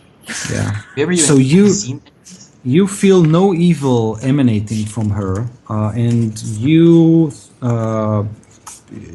only see a human. She's ancient, but she's human. I have a picture here. I'll try to show it without. Can't see your video at all. Oh, you you, can't see like- my video? Okay. No. Yeah. Okay, so Yeah. it doesn't matter. I'll send you a picture. I can see the video, but it's really bad, so can barely see Yeah. anything. Yeah, okay. No, let's skip it that. It's a mystery. You can imagine this old crone look at you smiling with the crystal ball at her face. And then I'll she... roll up. With an Arcana check, and can I try to understand the source of her? Is there any source of magic around her? If the crystal ball is actually magical? Or... The crystal ball is indeed magical, and she looks at the crystal ball and at you, Aramil, and she says, "Oh, it intrigues you. Yes, Aramil. You want to discern its purpose, its origin. Maybe there was a book written on it. But I'm sure there is. But if you really want to know what's to become in this land and what is your future all about, you should consult my cards." And she flips them on the table and shuffles them. And I don't know, whoever can see the stream, the video stream, I see you actually... shuffling it, yeah. Yeah, so I'm shuffling the cards as we speak, right? Like all cards in real random life? here. Yeah. Oh, Yeah. yeah. He's packing it and looking at him. Yeah, and putting him in order. Yeah, I can see Yeah, that. Yeah. stacking the deck. Yeah. I can picture it. I Yeah. will move and stand behind Mouse, towering Okay. over him. Got my mace in my hand, but my shield is on my back. Okay. I'm gonna jump up in your shoulders so I can get a better vantage point of this table. It's got to be like above my eyesight. And she says, as she touches the card, she kind of lay her hands on the cards, and she says, "You have come here as it was foretold. But if Who you want foretold? to, the dark powers, and if you want to get out of here alive, you should heed the fortunes of the cards. Listen well, because what they provide might save your life." And she flips the first card and says, "This card tells of history.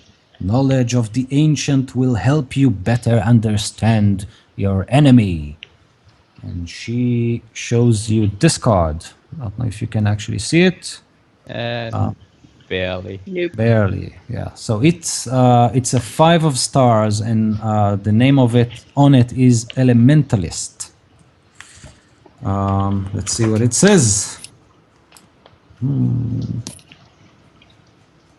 5 of stars, Elementalist, and she says, "The treasure is hidden in a small castle beneath a mountain, guarded by amber giants." Amber giants. Amber, yes. So again, this card tells of history. Knowledge of the ancient will help you better understand your enemy. And then she says the treasure is hidden in a small castle beneath a mountain guarded by amber giants.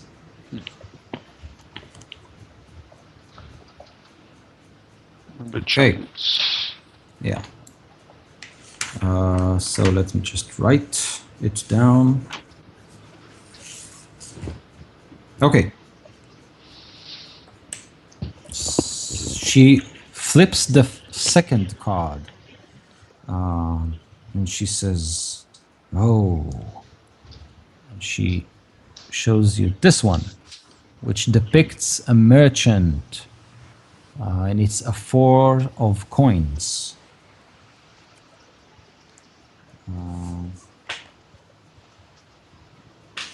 And then she says, "This card tells of a powerful force for good and protection, a holy symbol of great hope." Of a powerful force. Powerful force for good and protection, a holy symbol of great hope. And then she says, it was a merchant, right? Yes. Yeah. "Seek a cask that once contained the finest wine, of which not a drop remains."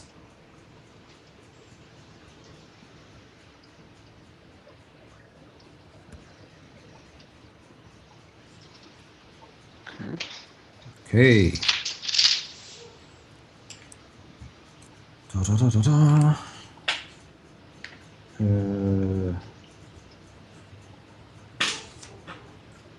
Okay. Then she lays her hand on the third card.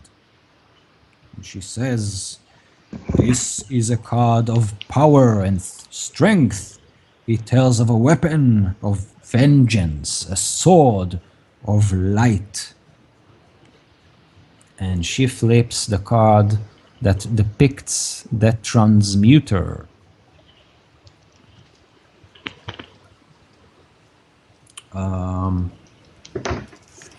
Now let's see. Transmuter. Okay. And then she says, closing her eyes and showing only whites, she says, "Go to a place of dizzying heights where the stone itself is alive."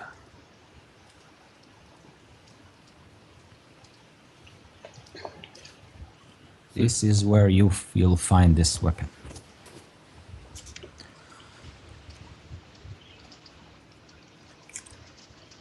And then she says, with her hand on the fourth card,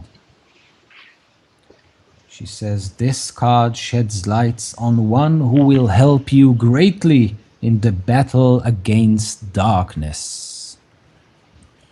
And she flips over. Oh, that's cool. The Raven.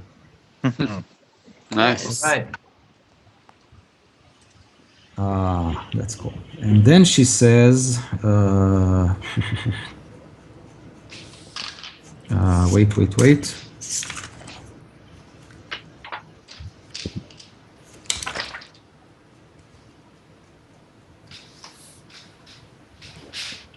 Oh, found it. She says, "Find the leader of the feathered one who lives among the vines. Though old, he has more fight left in him." Find the leader of the feathered one. who lives among the vines. And then she looks at the final card. And she bends over, tired from the reading. She's very old and her voice cracks as she says, "Your enemy is a creature of darkness, whose powers are beyond mortality. This card will lead you to him." And she looks at the card, and I flip it now, and her face pales and darkens as she shows you the card. And my friends, unfortunately, this is the Executioner. And with a dark, breaking voice, she tells you, "I see a dark figure on a balcony looking upon his tortured land with a twisted smile." And then she slumps on the table, looking shaken and ashes, her face like ashes as she looks at all of you. And Vasero, her eyes rest on you. Her sad eyes rest on you. And she says, "You should all rest now. You are safe from the evils of the night in this camp. Eat, drink, and gather your forces. You will need them."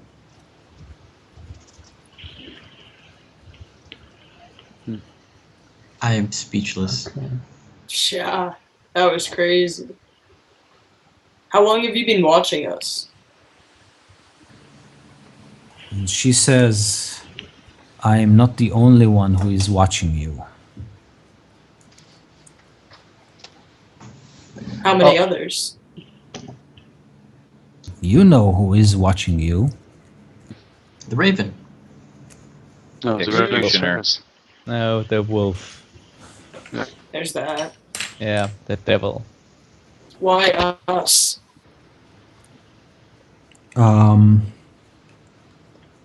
And she says, "Many adventurers have come here through the mists.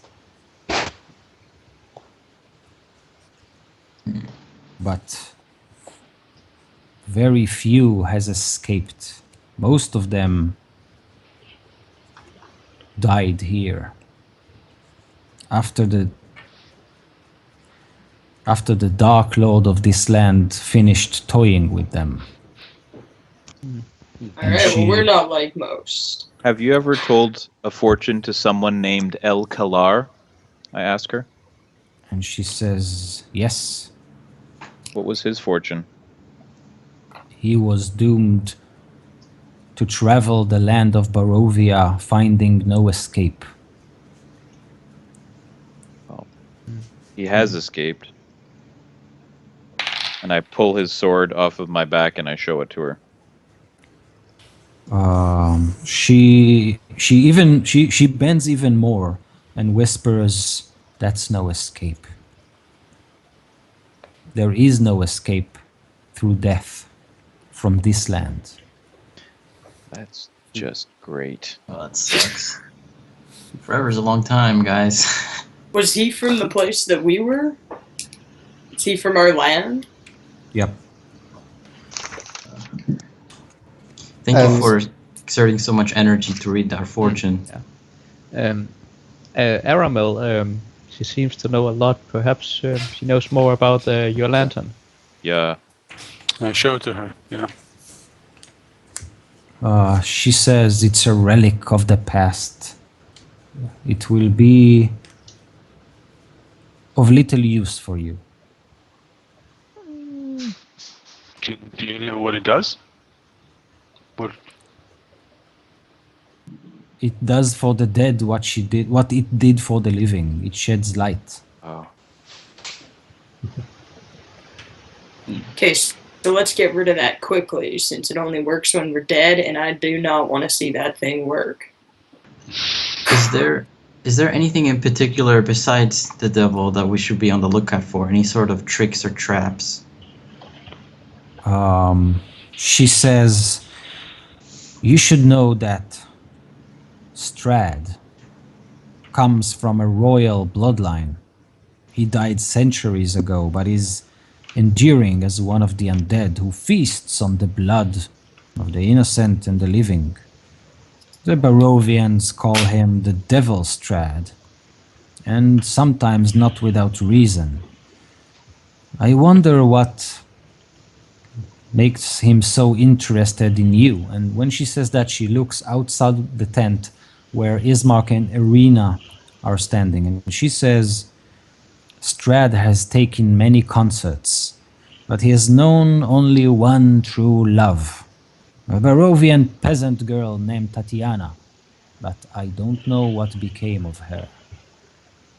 That was decades ago.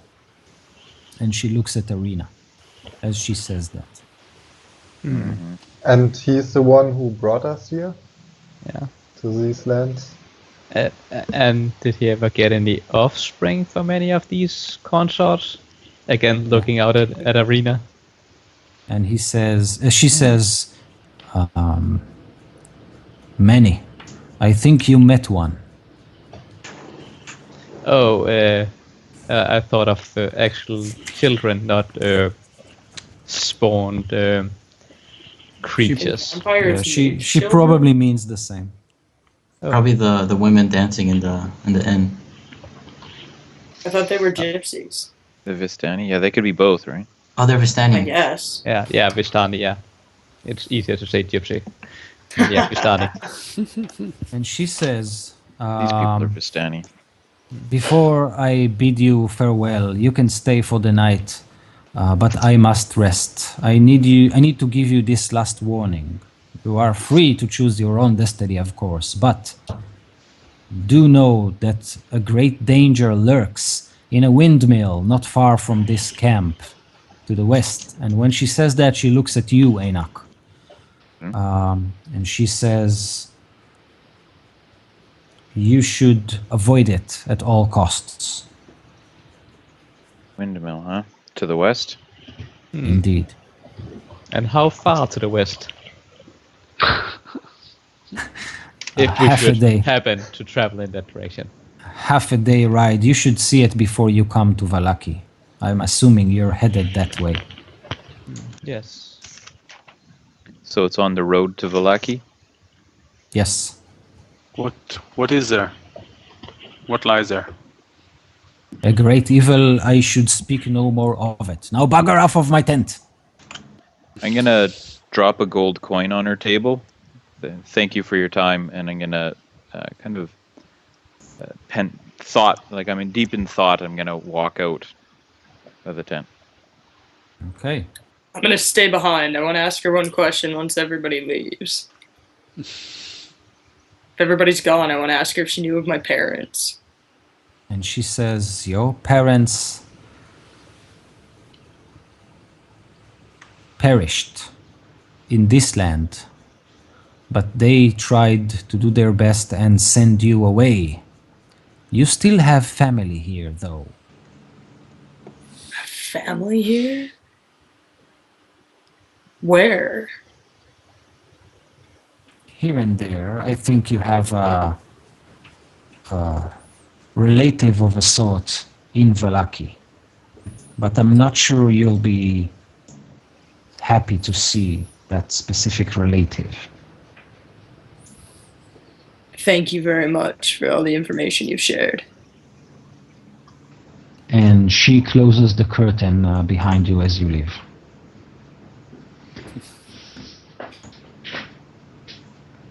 I'll join up with everybody else. Maybe grab another glass of wine on my way. So you grab a bottle, and then you hear one of the Vistani. They all around the camp, and he's telling this grand tale. And when you go out of the tent, he looks at you, say, "Oh, you might want to listen. Yes, this is a very interesting tale. I encountered a wizard here, a great wizard of great renown. Had a big name, fancy name, but I don't remember it. You want to hear the tale? I'll listen to the tale. Oh, it was a mighty wizard. He came. Oh, wait a minute. He came to this land over a year ago. He stood exactly where you are standing. A very charismatic man, if I may say so. He thought he could rally the people of Barovia against the devil Strahd. He steered them with thoughts of revolt and bore them to the castle. When the vampire appeared, the wizard's peasant army fled in terror. A few stood their ground and were never seen again, yes? And then the wizard and the vampire, they cast spells at one another. Their battle flew from the courtyard of the castle to the cliffs overlooking the falls, and he points as if it's very close. I saw the battle with my own eyes. Thunder shook the mountainside, and great rocks stumbled upon the wizard. Yet by his magic he prevailed. And then lightning from the heavens struck the wizard. And again, he stood his ground. But when the devil Strahd fell upon him, the wizard's magic couldn't save him. Oh no, I saw him thrown 1,000 feet to his death. I climbed down to the river to search for the wizard's body. You know, maybe he has something of value. But the river had already spirited him away. But he was a wizard. I don't know. Maybe he was making himself invisible. Wizards can do that, you know. Yeah, maybe he's standing right behind you right now, yes? I think we need more drink. Oh yeah, drink. Story like that. Come, drink, eat. Definitely. Okay. So they are true to their word. You can spend the night here and rest. So if you want to do anything else while resting, let me know. I actually need to go use the bathroom real quick. Sorry.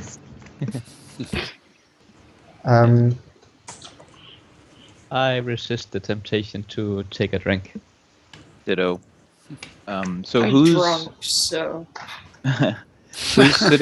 who's sitting around our fire, not their fires? So the fire I'm sitting by our fire. Me too. Anyone else? No, I still want to talk to one of them before. Yeah, I'm gonna Okay. do the same. I'm gonna go back and forth from our fire to their fire. Okay. Then at some point at the night, towards the later end of the evening when the fire's dwindling away and we're sitting around quietly, when Aramil and Nalfine are there, I'll tell a story, kind of looking, while I'm telling the story, I'm not looking at you, I'm looking at Mouse. Many years ago, in the Aurelian Empire, there was an oracle consulted by emperors and kings from all across the land. Eventually, babies started going missing from the villages around her. It was widely accepted and widely rumored that she had been corrupted by some dark power and had been eating the babies. I only know this because while I was training to become a cleric, while I was at the monastery, I was traveling across the land and a dark storm came across. I took shelter in a windmill, and there I found a half-burned recipe book. And in it was a recipe on how to grind the bones of children into flour, and her name. Shortly after that is when my nightmares started. I'm not sure if they're related, but I'm worried about what it might portend. And I, again, staring at Mouse as he celebrates over there. So So perhaps we should visit this mill as we pass through it to maybe end your nightmare. If it's somehow related. I would seek release from my nightmares, but if this is the oracle from the stories, she could be very powerful. But I do know her true name. What's that? It's from my ears. I'm sorry. It's not something I would like to speak aloud ever. It haunts me. Do you think maybe you can ask the woman that we just saw if she recognizes that name? I considered it, but I think she's told me all that she will about this great danger in the windmill to the west. I'm torn. I only tell you this so that we go in. If we go in, you don't go in blind. Thank you for sharing that. Okay. Unless anyone wants to do anything else through the night, you. Yeah, I still want to talk to one of the Vistani at the fire, and I want to ask them if what's the highest mountain around here. The highest mountain. Well, interesting. And they kind of speak among themselves. And one of them says, "Oh, it must be Mount Baratok." And the other one says, "No, that's it's not the highest. There's a much higher mountain over the Yester Hill." And then one of them says, "No, you're wrong. The highest mountain is the one that Castle Ravenloft is set upon." And they start to argue about heights of mountains. And I take out a piece of parchment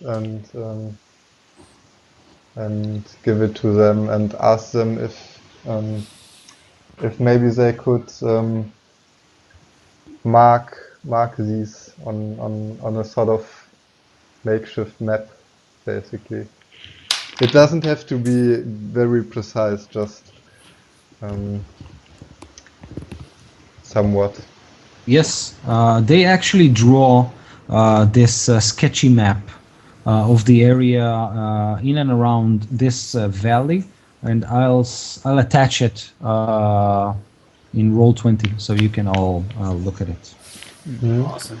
Yeah. And do they have a map of this kingdom that we could maybe have? And they say, Bye. what kingdom? This is no kingdom. We have the valley and a few settlements, but that's it. The fog covers everything else. Well, we can travel it. We can pass the fog without dying of suffocation as other people tend to do when they enter the fogs. But yes, this is what we do. Well, I heard about the kingdom of Barovia.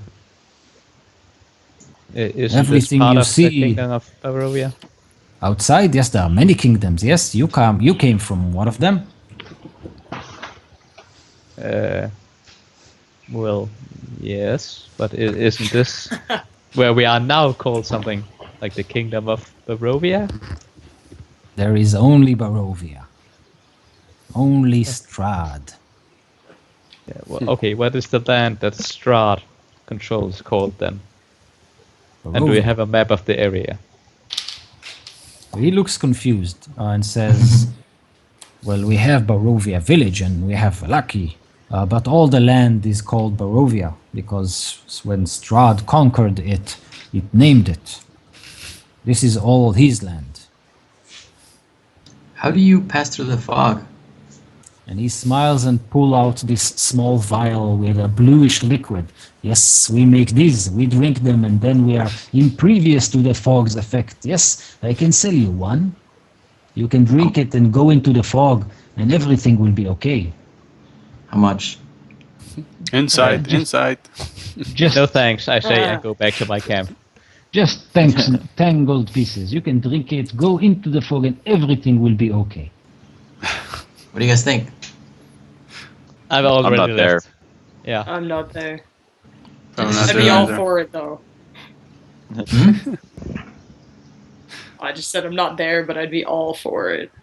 I'm probably drunk by now, so I would. I'll be like 3 sips, right? 7. Sold to this strange man with the horns.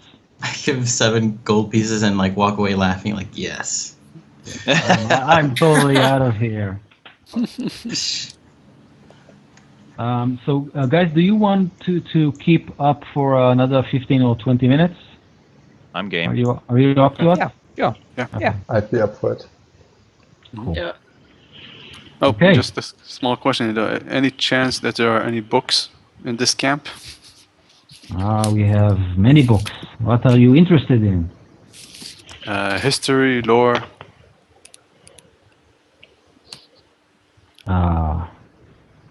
We have a very dangerous book here. Yes, if you are caught reading it, you'll be in very big trouble. We can sell it for you, though. What is the title of the book? Vampire Hunters and the Way to Kill Them.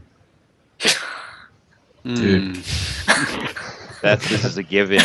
That sounds very convenient.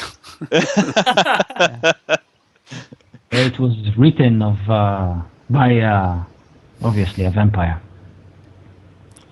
Also, Yeah, many interesting techniques there. I haven't read it all because I'm not that very good with letters, but I can give it to you for 7 gold pieces if you have them. Wait, did I mishear that? Was that It's a vampire steal, 7 hunters and how to kill them? Yes. Written by a vampire, yeah. How to kill I think I vampire shall pass. hunters. Yeah. Okay. I think I'll pass, thank you. Well, obviously. Yes. I know the meta. Okay. You eat and drink if you want to eat and drink, and you rest. And this night, no nightmares visit you, so you're able to rest well.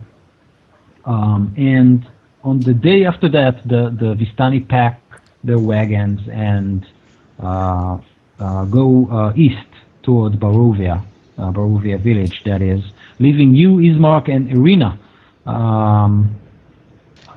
free to go on your way to Valaki. Now, since you've gone to this this side step, sort of says, Ismark says that he knows of a road that leads from here, bypasses the woods, and connects to the main road.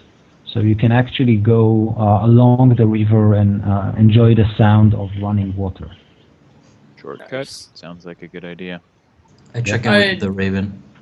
And would that lead us west past the So- mill, or So that leads you, if you are consulting the map, that leads you actually to the north a little bit. And then you should be visiting the windmill just before, Lucky. just before Valaki, which means another day of travel. So 2 days from now, or a day and a half, you should be seeing Valaki. Do I you wanna guys say- really think it's a good idea to visit the windmill after she told us specifically not to visit this place? we're adventures? You can't go in there. Let's go in there. I mean, Not even me, not even getting. Because, like, I'm Isn't this how games work? The more I'd it like tells to- you not to be there, the more likely that's where you need to go. The Raven But it is- takes you north. But it's a following treasure. that same path. Yeah. So I'm Towards Valaki, yes. yeah, and the windmill. It's on the way. Yeah. Yeah, I'm torn. I really I'm terrified of what we're going to find in that windmill. But I really can't dismiss the fact that this raven has been leading us here, and that the raven came up as one of the cards as who will help us battle against the great darkness. Is And I the kinda woman wanna follow the leading us to raven. the windmill as well? Yeah. It's on we the don't way. have to, we don't have to go in if you don't want to, Enoch.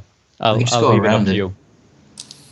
Yeah, I say we follow the raven and see what we see when we get there. Yeah. Okay. So you continue on the old Svalich road, and after almost a day walk, it transitions from being this winding path through the Balinok Mountains to lazy trails that hug the mountainside, and then the road descends into a fog-filled valley. And you can see in the heart of the valley, you can see this walled town near the shores of a great mountain lake, and you are pretty sure this is Velaki. The lake's water are dark and still. And then a branch in the roads leads west to a cliff, on top of which there is a dilapidated stone windmill. And you can see that its wooden skeleton is almost stripped bare. The raven hops in that direction. And you can see that the windmill has this onion-shaped top, like a Russian architecture, and the whole structure is leaning to one side, as trying to, shy away from the stormy night. Lightning explodes and lights all this scene, and you can see this gray brick walls and dirt-covered windows on the upper floor, and a decrepit wooden platform that encircles the windmill. And there's this flimsy doorway leading to the building's interior. And on the beam just above the door, you can see the raven, and it hops and squeaks and hops and squeaks. Aramel, I turn to Enoch and say, do you want me to go in first? Aramel, can you send Colonel in? Yeah. To see, not in, but around.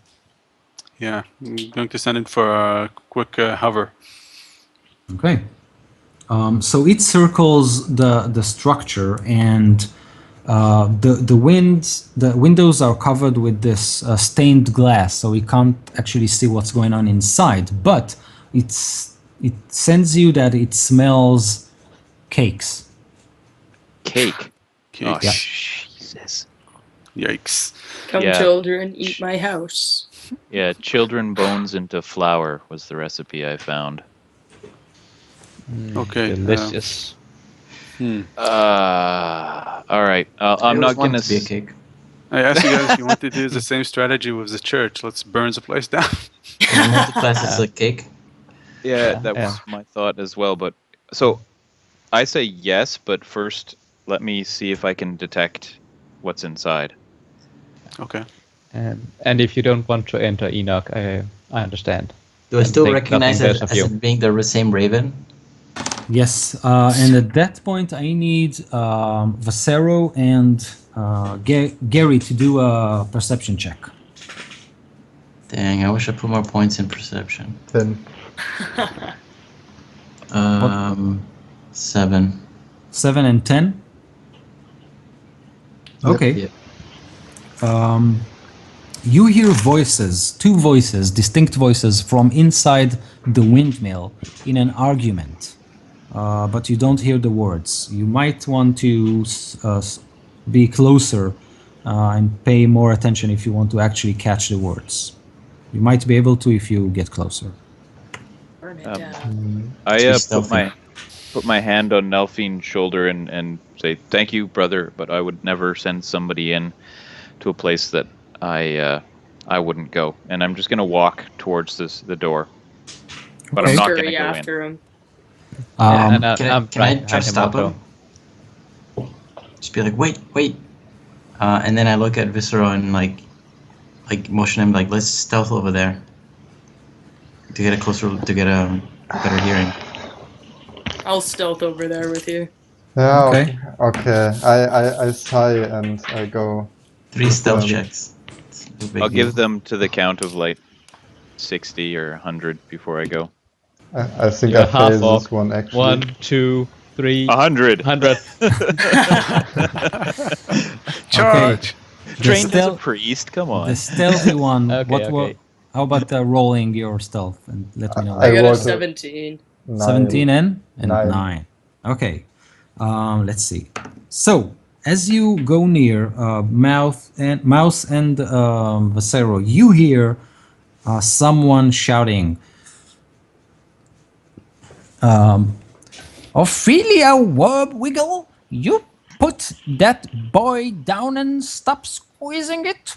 We need it healthy and fat, not pained. If they are in pain, the flesh is not tasty. Stop it! Stop it! And you hear a young boy scream, No, please stop! At that point, the raven freezes. As you come in, it freezes and just keeps very quiet. I back out and tell Enoch, let's burn this place down. Wait. Just takes the kid outside first. Yeah. Well, do they mention the kid inside? Let's just No, get out of here. I just said burn down. I'll start walking then. I'm gonna walk up to the front door and cast Detect Evil again. So I should know if I'm they're. gonna try and stop you.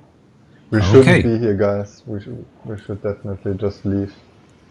There's a child in there. Well, we don't know that don't yet. know. Oh, There's children everywhere. Seriously, you guys aren't gonna tell me, Gary and Fessero? I'm not. You can hear another voice. Bella Sandbane, where did you put that ledger? We need to chop his fingers. You guys are truly evil. did I'll we fit hear anyone that? tries to No, tell you I- what's in there. I actually think that maybe it's just another illusion or something. That's what I think. Enoch, the place reeks of evil. So And cakes. Evil And cakes. cake. Yeah, you can Evil actually cake. smell pies banana bread with undead. and pastries and yeah. So the spell specifically lets me says you know if there's an aberration, celestial, elemental, fey, fiend, or undead within 30 feet, as well as where the creature is located. So what do you I think- detect yeah. inside? You Fiends? detect, and they are located in the middle section of the windmill. So there's probably a ground floor, a middle section, and an attic or something like that. So you sense them in the middle floor. Okay. I'm gonna And start can I hear lighting the child fire. now? Yes. No. Okay. Okay. Yeah. You guys. We are not burning this down. We need to go in and rescue. I'm Yeah. starting Yeah. to make It's an fire. it's an illusion, probably. I don't know. Didn't know that We Raven really was a shouldn't be paladin. here. I'm. The Raven clearly wants us to go inside, Gary. Yes, but Look at it. That's not Roman. He's somebody else. Yeah. but I mean I- it's a little bit contradictory, right? I mean the witch, the gypsy woman told us that Raven, Vistani. the Vistani, right, told us that the Raven is You an don't know. She ally. might be in on this. But she did say that the Raven guy, the Raven helper, was living in vines. So this That's is a vine. different. I've lit Yeah, a but- torch. Stop it, I'm stepping mouse. towards the door. I'm going Nelphine. towards the door. Nelphine, Yeah. let me cast a spell on you. You rescue the child. I'll distract them. Okay. I cast Sanctuary on him. It only lasts a minute, but if they try and attack you, they'll have to save or ignore you. Okay. Well, then Okay. I'll open the door or kick in the door. So you kick in the door, and you see that the ground floor has been converted into a makeshift kitchen. But the room is filthy. You can see baskets and old dishware are piled everywhere. And you can see that adding to the clutter is a peddler's cot, a chicken coop, a heavy wooden trunk, and a pretty wooden cabinet with flowers painted on its doors. In addition to the clicking of the chickens, you hear toads croaking. The sweet smell of pastries and cakes blends horridly with the stench that burns your nostrils. These awful odors come from out of an open, upright barrel in the center of the room. and you feel warmth that issues from a brick oven against one wall and a crumbling staircase that ascends the wall across from it. And you can hear those two voices up above where the stairs are leading. And as you kick in the door, you hear a voice says, "Who's there?" go. I don't answer. I just go up the stairs. I'll be As right on quickly as his I can. heels. Okay, the rest of you, what are you doing? I'm following as Milfin- well. Yeah, I'm reluctantly following them. following. Okay, I'm Behind bringing my everybody. torch. so you enter this disrepute structure and find yourself in this kitchen. Above, as they hear your footsteps on the stairs, you can hear one voice says, "Oh, there's sons of bitches adventurers coming to steal our cakes." And the other one says, "Go away." I stay outside, by the way. I stay. I don't go in. Yeah. What about Gary? He reluctantly came in behind me. Yeah, Oh, okay. I'm at the window, the door's edge, and I'm looking at the raven like, what are you doing? You crazy bird. Yeah, The So- rain we were starts bros. the rain starts to pour outside. Yeah, what do you do? Uh, Will you do we- continue up? Yeah. Do we see the child when they come up? Okay. Yeah, you as you go up, you see another door, but it's open, and you can see this. Basically, how do you say it? A millstone in the center of the room, and you see two ugly crones holding sticks, and they were just obviously turning it or just preparing something in the other section of the room, and they are dressed in clothes made of flesh. And you can see this strange cabinet with holes in it. It has 3 cells, and you can see 3 holes in the doors, and a small pile of clothes thrown on the corner of the room. And they look at you and says, "Go away! You won't like it when mom comes home." Told you we should have burnt it. When our And mom comes home, did they say? Their And mother? Cero, at this point, you feel someone tapping your shoulder.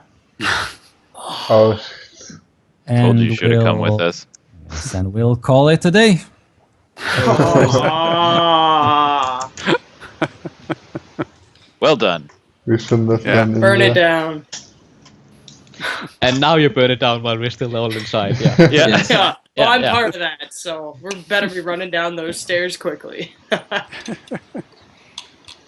Yes. Well, yeah, it will take us 2 weeks to find out what will happen to Vasero and to the Oh, rest no. of you. To the rest Yeah. of us. The rest of us are fine. The one for staying Yeah. outside as a coward. Yeah. We've actually just found two chefs that have been taken hostage by the crone, and Vasero's stuck face to face with the crone. Well, it's